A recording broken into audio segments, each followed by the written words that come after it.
அன்பு நண்பர்களே, இனிய காலை வணக்கம். எப்படி இருக்கீங்க? நல்லா இருக்கீங்களா அனைவரும்? இன்று நிம்மதி பற்றி கொஞ்ச நேரம் மனவிட்டு பேசுவோமா? ஒரு 2 பேர் வாழற குடும்பம், சென்னை பட்டினம் மாதிரி ஒரு உலகம். மாதம் ஒரு 30,000 ரூபாய் அவங்களுக்கு தேவை.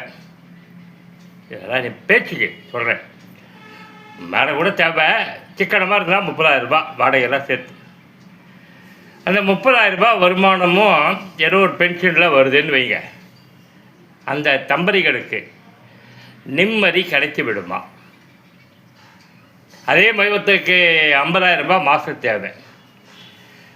அது கரெக்டாக 1ஆம் தேதி ஆச்சுன்னா கரெக்டாக பேங்க் அக்கௌண்ட்டில் விழுந்துடும் 50,000 ரூபாயும்.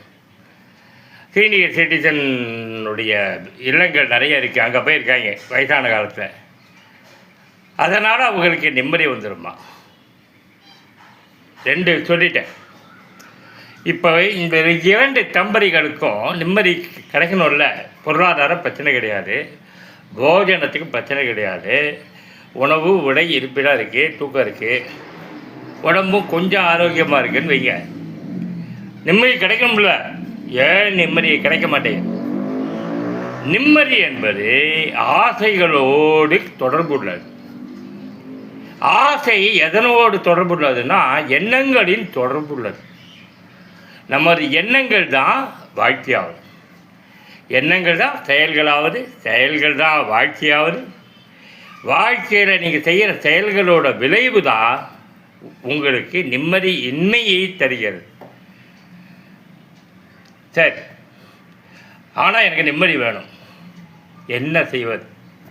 நிம்மதியாக இருக்கணும்னா என்ன பண்ணுறது? கேள்வி எண்டில் முடியுது பார்த்தீங்களா? எங்கே நிம்மதி, எங்கே நிம்மதி, அங்கே எனக்கு ஒரு இடம் வேண்டும். பாட்டு வருதா?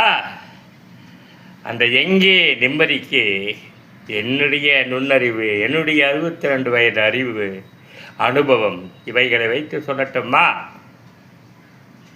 மணி என்னாவது? 8 மணி 20 ஆக போகுது.